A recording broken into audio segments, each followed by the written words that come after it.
1857 যখন স্বাধীন ভারতের স্বপ্নের জন্ম নেয়, আসুন জেনে নেওয়া যাক সেই বীরদের সম্পর্কে যারা স্বাধীনতার ভিত্তি স্থাপন করে ইতিহাস সৃষ্টি করেছেন। গল্পটি হচ্ছে এমনই দুই চতুর পরিকল্পনাকারীদের যারা আসামের স্বাধীনতায় লাগাম নিয়েছিলেন। জুটি ছিল তাদের অনন্য, নাম ছিল মনিরাম পিয়ালি।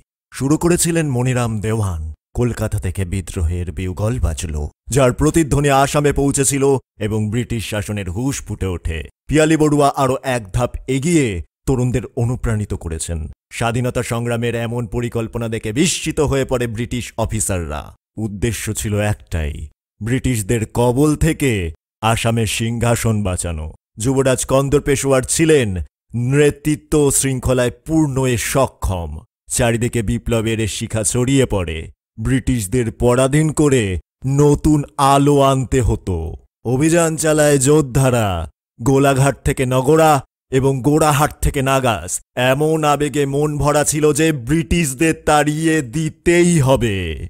সময় কেটে গেল, তারপর নিয়তি এমন একটা চালাকি খেলল।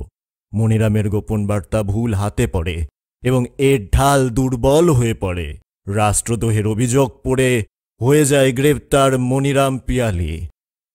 কিন্তু স্বাধীনতার আগুন নেভাতে পারেনি। পরাজিত হয়েও পরাজয় হয়নি।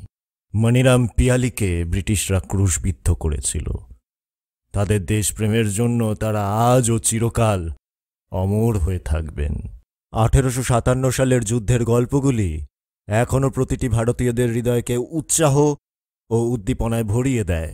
এমন নায়কদের অনুপ্রেরণামূলক গল্প নিয়ে আমরা আবারও ফিরে আসব।